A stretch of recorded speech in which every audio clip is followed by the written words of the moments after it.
ছত্তিশগড় চ্যানেলে তোমাদের সবাইকে স্বাগত। আজকে 30শে জানুয়ারি, ঘড়িতে বাজে এখন 9:30। মুসৌরির মায়া কাটিয়ে ব্যাগপত্র আর সাথে করে প্রচুর স্মৃতি নিয়ে চললাম মুসৌরিরই এক অফবিট প্লেসে নিরিবিলি ভাবে একটা রাত কাটাতে। ব্রেকফাস্টটা আমরা মুসৌরি থেকেই সেরে নিয়েছিলাম। সবাই মিলে মর্নিং ওয়াক করতে বেরিয়েছিলাম মল রোডে। আমাদের হোটেলের পাশেই এক মাসির থেকে মোমো আর ডিম পাউরুটি খেয়েছিলাম। স্বাদ কিন্তু বড় হোটেলের থেকে কোনো অংশে কম ছিল না। যাওয়ার পথে চোখে পড়লো একটা সুন্দর ভিউ পয়েন্ট, আর রাস্তার পাশেই চা পকোড়ার দোকান দেখে লোভ সামলানো গেল না। নেমে পড়লাম 2 ডিগ্রি টেম্পারেচারে চায়ের সাথে গরম গরম আলু পেঁয়াজের পকোড়া উপভোগ করতে। আগেই বলেছিলাম মুসৌরি হচ্ছে পাহাড়ের রানী, তার প্রমাণ আমরা এই যাত্রা পথেই পেয়েছিলাম। একটা ভিউ পয়েন্ট থেকে গাড়িতে উঠতে না উঠতেই আমাদের চোখ গেল আরো একটি মনোমুগ্ধকর দৃশ্যে। সমস্ত পাহাড়কে ছাড়িয়ে গঙ্গোত্রী, যমুনোত্রী, স্বর্গরোহিণী, বান্দরপুচ্ছের হিমালয়ান রেঞ্জ যেন উকি দিয়ে আমাদেরকেই দেখছিল। এরপর আমরা চলে আসি ধানলটি ইকো ট্যুরিজম পার্কে। এখানে অ্যাডাল্টদের প্রবেশ মূল্য 50 টাকা এবং বাচ্চাদের 25 টাকা করে। মুসৌরি গরমকালে ওভারক্রাউডেড হয়ে যাওয়াতে আজকাল অনেকেই ধানলটিকে হানিমুন ডেস্টিনেশন হিসাবে বেছে নেন। দেবদারু আর ওক গাছে ভরা এই ধানলটি পার্ক স্নোফলের সময় এক অনন্য রূপ ধারণ করে।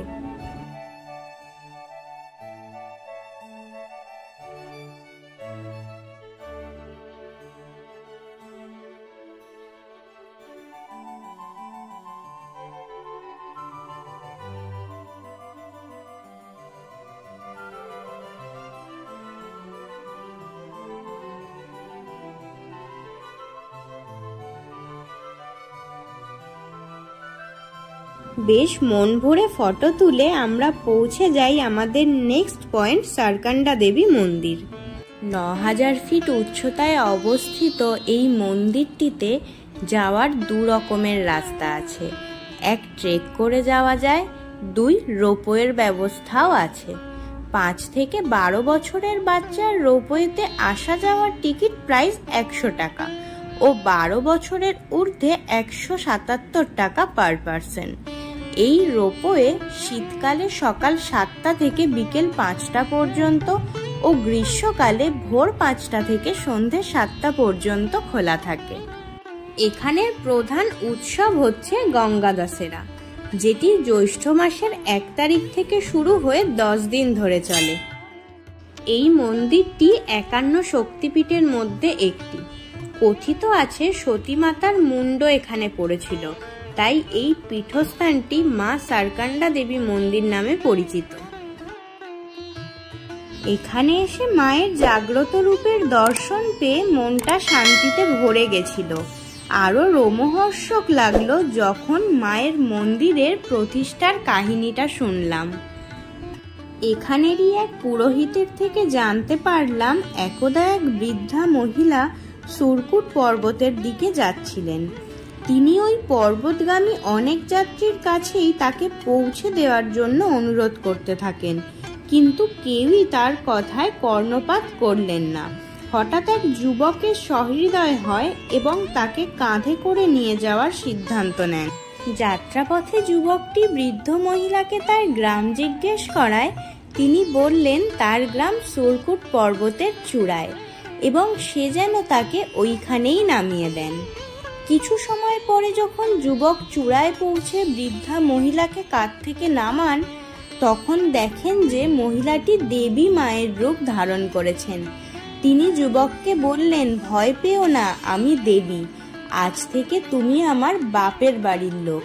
গ্রামে গিয়ে সবাইকে আমার ব্যাপারে বলো এবং গঙ্গা দশেরার দিন সবাই মিলে এসে আমার মন্দির স্থাপনা করো, পুজো করো। শ্রী আনন্দ সিং জরদারি অর্থাৎ ওই যুবকটি দেবী মাকে প্রণাম জানিয়ে সেখান থেকে চলে যান এবং গঙ্গা দশেরার দিন গ্রামের সকলকে নিয়ে এসে সেখানে এই মন্দিরের প্রতিষ্ঠা করেন।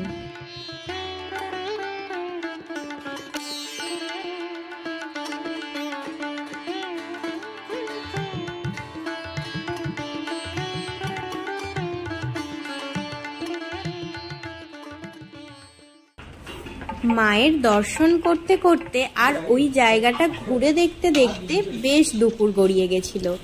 তাই নিচে নেমেই একটা ভোজনালয় থেকে রাজমা আর কারি দিয়ে ভাত খেয়ে পেটটা ভরালাম।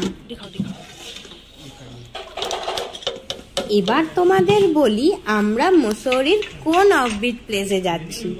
আমরা যাচ্ছি কানাতালে, নিরিবিলিভাবে প্রকৃতির মাঝে একটা রাত কাটানোর জন্য। এই হোমস্টেটা আমরা অনলাইন দেখেছিলাম, কিন্তু বুক করিনি। যখন আমাদের ড্রাইভার অনুরাগ দার সাথে কথা বললাম, এই হোমস্টের মালিক তার চেনা জানা বলল। দাদাই কথা বলে আমাদের জন্য 2টো রুম অফলাইন বুক করিয়ে দিল।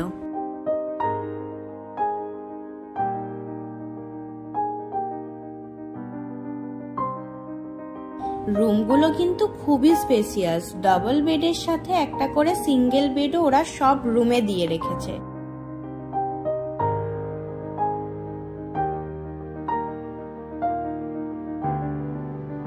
এখান থেকে সানসেটের ভিউটাও খুব সুন্দরভাবে উপভোগ করা যায়।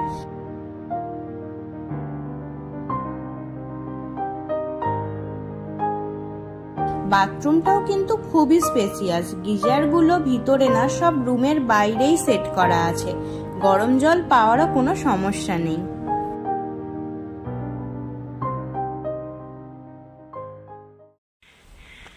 এই হচ্ছে ওদের গাড়ওয়াল হাউস। এখানে অনেক ছোট ছোট এরকম রুম বানানো আছে। ওইখানে হচ্ছে ওই লাল টালির যে রুমটা, ওইখানের এই দিকের একদম কর্নারের রুমটা আমাদের 108 নম্বর। সানসেটের ভিউ পাওয়া যায় পুরো। আর এখান থেকে উঠে এই যে আমার বউ ঠান্ডাতে অলরেডি হাঁচি দেওয়া স্টার্ট করে দিয়েছে। এখানে প্রচণ্ড ঠান্ডা। মসুরিতে যা ঠান্ডা ছিল তার ডবল ঠান্ডা, কারণ এটা পুরো খোলা আর প্রচণ্ড হাওয়া দিচ্ছে, প্রচণ্ড হাওয়া দিচ্ছে। এখানে এদের রেস্টুরেন্টটা আছে। আর আমাদের ওইখানে রুম, আর এখানে আমাদের বাবা মার রুম দিয়েছে। তাহলে এতটা অবধি গাড়ি আসে, তো মায়ের হাঁটতে অসুবিধা বলে একদম গাড়ি থেকে নেমেই এখানে রুম দিয়েছে। ওই যে মা দাঁড়িয়ে আছে। এদের রুমটায় ওপরে না পাথর দেওয়া, যার ফলে ঘরটা খুব গরম থাকে। এই জন্য মা বাবাকে এই রুমটায় দিয়েছি, আর আমরা ওটাতে থাকবো। এখানে পুরো ধাপে ধাপে এদের ঘরগুলো বানানোর আছে। হ্যাঁ, ওপরে গিয়ে দেখাচ্ছি আরও। এই সাইড দিয়ে নাকি মাউন্টেন ভিউ পাওয়া যায়, পুরো হিমালয়ান রেঞ্জ। কিন্তু দুর্ভাগ্যবশত আজকে ওয়েদারটা খুবই খারাপ। আমরা যদিও জর্জ এভারেস্ট থেকে দেখেছিলাম মাউন্টেনের পিক, তো সেটাই এখান থেকেও খুব ভালোভাবে দেখা যায়। কিন্তু আজকে প্রচণ্ড কুয়াশা রয়েছে, তো বললো আজকে হয়তো দেখতে পাবে না। কপাল ভালো থাকলে কালকে সকালে হয়তো দেখা যেতে পারে, কিন্তু বললো ওয়েদারটা এখন 2 দিন ধরে খারাপ চলছে, যার ফলে ওটা হয়তো দেখতে পাবে না। বাট এই একটা আমরা অনলাইন চেক করেছিলাম, এই গাড়ওয়াল হাউস, এই একটা দেখেছিলাম খুব ভালো। আর হচ্ছে ওইখানে দেখতে পাচ্ছ দূরে ওই সি গ্রিন কালারের যে বাড়ি বানানো লালটালি, ওইটা হচ্ছে পাহাড়ি হাউস। ওটাও আমরা দেখেছিলাম, কিন্তু অনলাইনে অনেক বেশি দাম বলছে। অফ সিজনে তোমরা যদি কখনো আসো, এখানে এসে ড্রাইভার যে থাকবে তাকে বলবে, বা নিজেরা এসে ঘর বুক করবে, তাহলে অনেক সস্তায় হয়ে যায়। তবে এখানে কিন্তু রুম একদম পাওয়া যায় না। আমরা আগের দিন 2-3 দিন আগে বলে রেখেছিলাম বলে আমাদের জন্য 2টো রুম তারা খালি রেখেছিল, বাকি কিন্তু এখানে সব বুকড। আর এখানে ফরেনাররা এসে নাকি থাকে, অনেক দিন ধরে থাকে। যেমন এই রুমটা আমাদের পছন্দ হয়েছিল, এই অরেঞ্জ কালারের, কিন্তু ওরা বললো অলরেডি 2টো ফরেনার নাকি এখানে বুক করে রেখেছে। হ্যাঁ ঠিক আছে, আমাদের রুমগুলোও ভালো। এই যে একটা ধাপ উপরে এসেছি, আরও একটা ধাপ উপরে ঘর আছে, এখানেও নাকি ওদের বুকিং অলরেডি হয়ে আছে। কি সুন্দর এখানে দোলনা করে দেওয়া আছে, দেখো এখানে বসার জায়গাগুলো। তো আমার ওর খুব ইচ্ছা ছিল বারবিকিউ করার। ওদেরকে বলেছি, ওরা বলছে মিনিমাম 5টা নাকি সিক করতে হবে। একটা সিকে 12 পিস করে থাকে। 60 পিস আমাদের 4 জনের জন্য খাওয়ার অসম্ভব। তো আমরা তাদেরকে বললাম যে অ্যাটলিস্ট 2টো সিক যদি করে দেয়, দেখা যাক। ও বলছে ওদের লস হবে, তাও জোর করেছি, দেখা যাক করে কিনা। হ্যাঁ, এই যে দোলনা, এখানে ভিউটা জাস্ট দেখো। এখান দিয়ে এই দিকটা হচ্ছে সানরাইজ ভিউ, আর ওই যে সানসেট হচ্ছে, এটাও কিন্তু খুব সুন্দর ভিউ।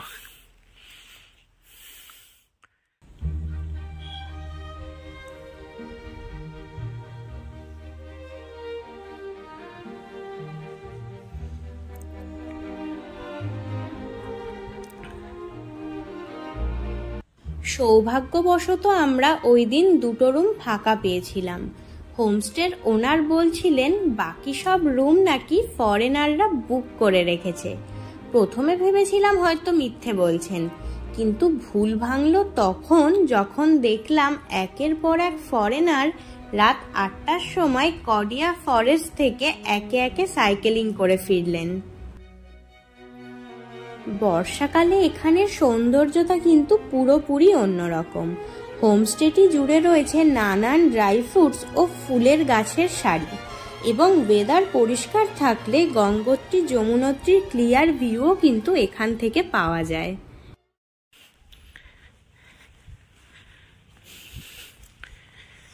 এদের কিন্তু এই যে ধাপগুলো দেখতে পাচ্ছ, এই ধাপগুলোতে চাষবাস করে কোনো সবজি বা কিছুর। এই চাষবাস হয়ে গেলে তারপর ওরা আগুন জ্বালিয়ে দেয়, যেমন ছত্তিশগড়েও দেখা যায় ধান চাষ বা কিছু চাষ হয়ে গেলে এগুলো পুড়িয়ে দেয়, কেন জানি না।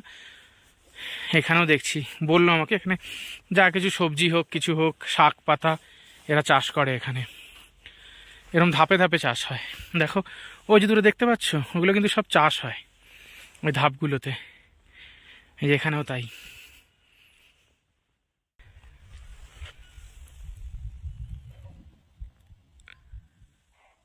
রাতে এই গাড়োয়াল হাউস কিন্তু এক মায়াবী রূপ ধারণ করে। চারিদিকে সুন্দর লাইটিং আর কনকনে ঠান্ডা হাওয়ায় মনটা কেমন যেন কাবাব কাবাব করছিল। তাই রেস্টুরেন্টের কর্ণধর শ্রী দীপ সিং পুন্ডিরজিকে অনেক রিকোয়েস্ট করে 3টে শিক কাবাব করে দেওয়ার জন্য রাজি করতে পারলাম। এখানে বলে রাখি, এই হোমস্টেটা কিন্তু 2 ভাই মিলে চালান। রুমের দায়িত্বে প্রীতম সিং পুন্ডিরজি আর রেস্টুরেন্টের দায়িত্বে দীপ সিং পুন্ডিরজি। দুজনেই এক্স সার্ভিসম্যান, দুজনেই মানুষ হিসাবে ভীষণ অমায়িক আর ব্যবহার খুবই ভালো। হোমস্টেটি হাইলি রেকমেন্ডেড, আর ওনাদের নাম্বার আমি ডেসক্রিপশন বক্সে দিয়ে দেব। এখানে আমাদের কাবাব রেডি হয়ে গেছে।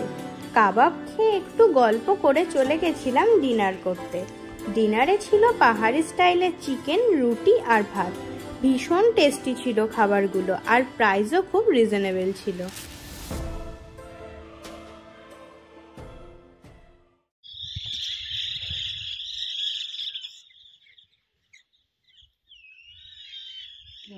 আগুন পোহানোর জন্যই করে।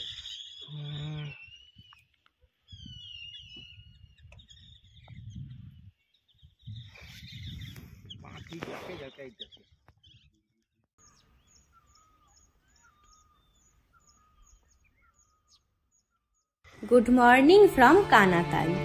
আগেই যে বিদেশিদের কথা বলেছিলাম, তারা একে একে সাইকেল নিয়ে বেরিয়ে পড়লেন অন্য কোনো আস্তানার খোঁজে। আমরাও ব্রেকফাস্টের অর্ডার দিয়ে সকালের এই মিষ্টি রোদ গায়ে মেখে জায়গাটা ঘুরে দেখতে থাকলাম। কানাতালের এই হোমস্টেটা আমাদের মনে ভালো লাগার একটা আলাদাই জায়গা তৈরি করে নিয়েছে। বিশেষ করে হোমস্টের এই 2 ওনার। হয়তো ওনাদের টানেই ভবিষ্যতে আবার কখনো আসবো, তবে অন্য কোনো সিজনে, কানাতালের অন্য রূপের স্বাদ গ্রহণ করতে।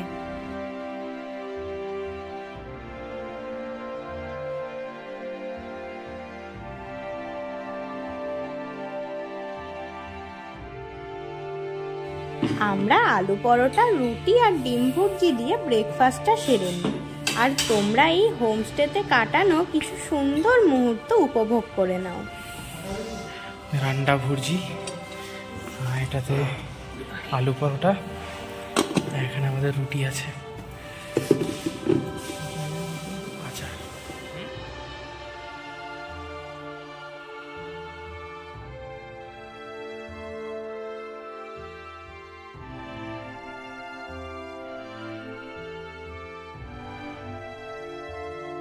নেক্সট ব্লগে ফিরছি আবারও একটি এক্সাইটিং এপিসোড নিয়ে। ভিডিওটা ভালো লেগে থাকলে, ইনফরমেটিভ লেগে থাকলে প্লিজ লাইক, শেয়ার আর চ্যানেলটা সাবস্ক্রাইব করে আমাদের সাপোর্ট করো। Thank you.